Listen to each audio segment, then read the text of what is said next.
السلام عليكم ورحمة الله تعالى وبركاته. نتمنى انكم تكونوا بخير وعلى خير. اليوم ان شاء الله غادي نحضر معكم كيك طبقات اللي كنحتاجوا فيه جوج ديال البيضات متوسطين ديال الحجم، واحد طبيصه ديال الملحه، واحد الساشي ديال الفاني، كنحتاجوا نص كاس ديال السكر سنيده، نص كاس وافي.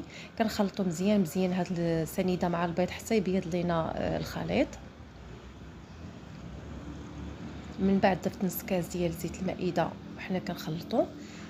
ممكن انكم تستعملوا الخلاط ولا الضراب الكهربائي، حيت انا غير مزربه الفيديو. ضفت نص كاس ديال الحليب يكون دافي،